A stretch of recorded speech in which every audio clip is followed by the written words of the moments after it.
आप देख रहे हैं इंडिया टाउन न्यूज, भारत की बात।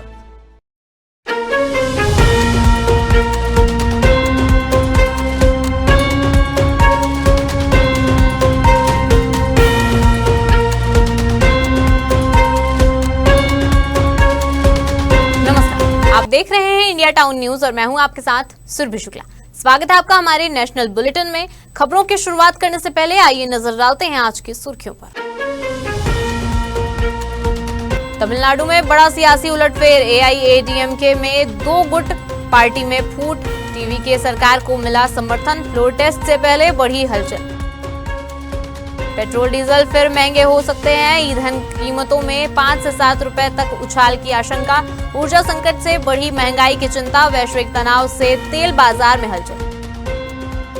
नीट यूजी 2026 परीक्षा हुई रद्द, पेपर लीक विवाद पर आया बड़ा फैसला, सीबीआई करेगी जांच। तो चलिए अब खबरों की शुरुआत करते हैं। तमिलनाडु की राजनीति में सरकार गठन के बाद एक बड़ा सियासी घटनाक्रम सामने आया है। मुख्यमंत्री विजय के फ्लोर टेस्ट से पहले राष्ट्रीय जनतांत्रिक गठबंधन यानी एनडीए में दरार की खबरें सामने आ रही है। इसी बीच एआईएडीएमके में भी विभाजन की स्थिति बन गई है और पार्टी 2 गुटों में बंटती नजर आ रही है।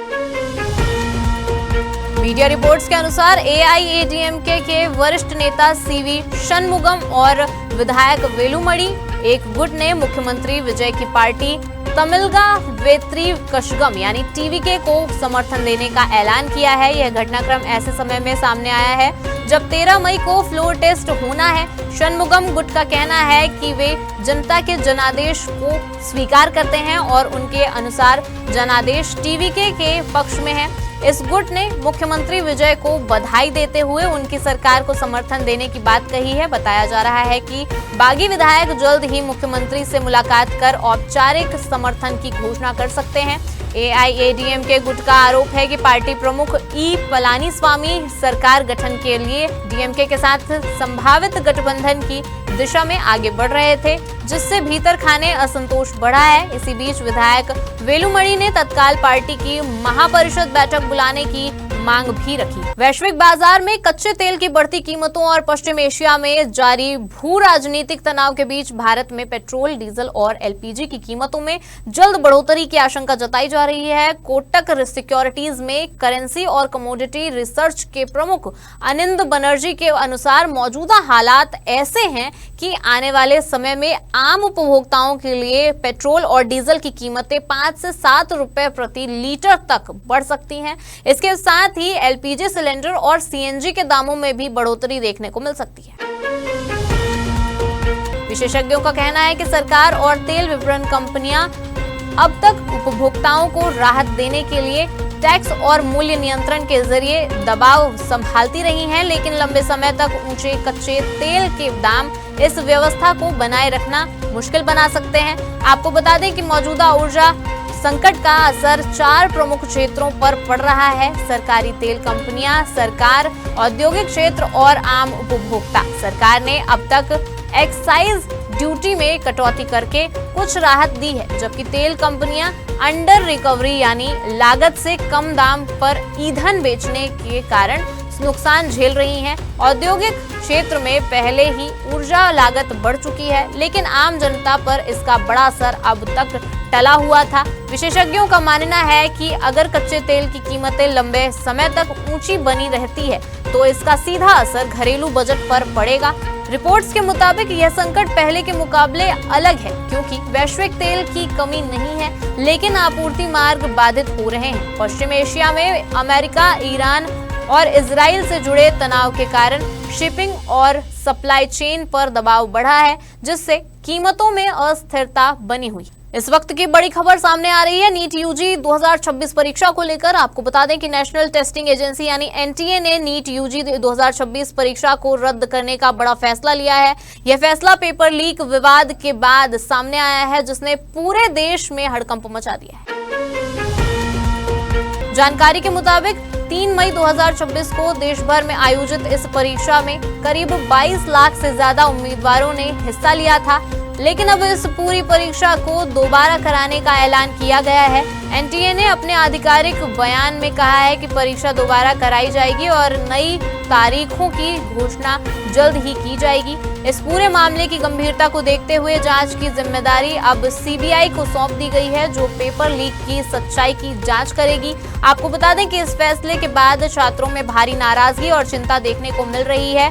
कई छात्र इसे अपने भविष्य से जुड़ा बड़ा झटका बता रहे हैं। अब सभी की नजरें सीबीआई जांच और एनटीए द्वारा जारी होने वाली नई परीक्षा तारीखों पर टिकी हुई है, जो तय करेगी कि आगे क्या होगा। असम के मुख्यमंत्री हिमंता बिस्वा शर्मा ने कथित तौर पर लगातार दूसरी बार राज्य के मुख्यमंत्री पद की शपथ ली। राजभवन में आयोजित समारोह में राज्यपाल लक्ष्मण आचार्य द्वारा उन्हें पद एवं गोपनीयता की शपथ दिलाई गई।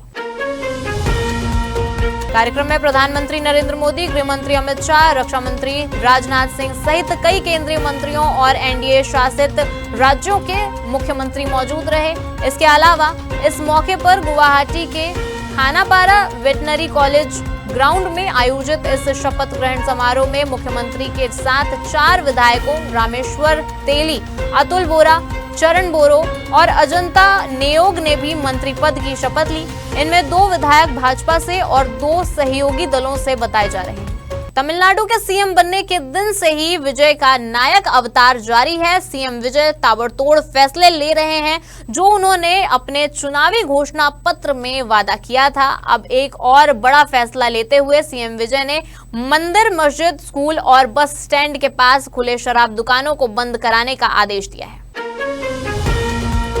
आपको बता दें कि सीएम विजय ने पद संभालते ही एक बड़ा फैसला लेते हुए राज्य में मंदिरों, मस्जिदों, स्कूलों और बस स्टैंड के पास स्थित 717 शराब दुकानों को 15 दिनों के भीतर बंद करने का आदेश जारी किया है।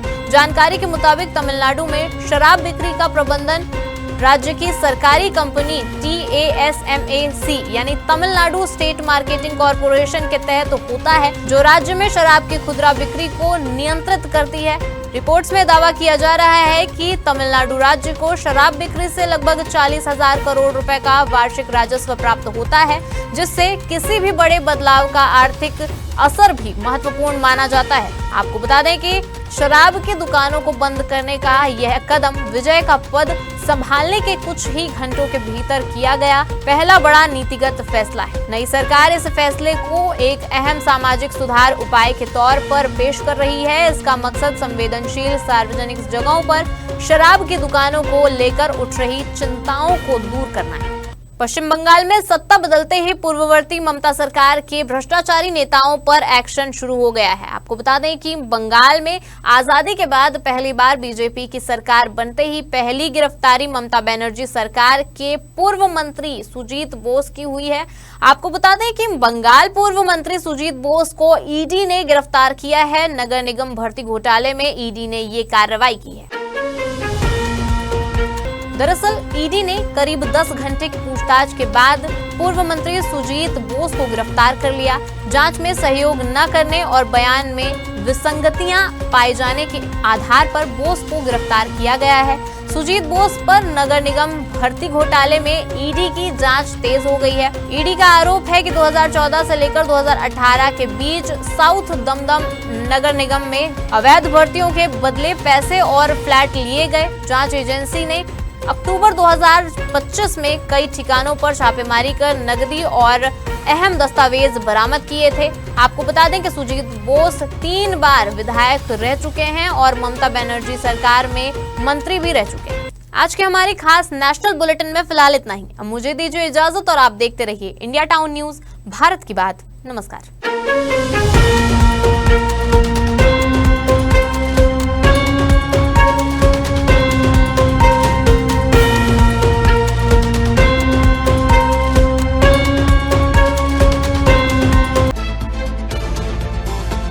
आप देख रहे हैं इंडिया टाउन न्यूज, भारत की बात।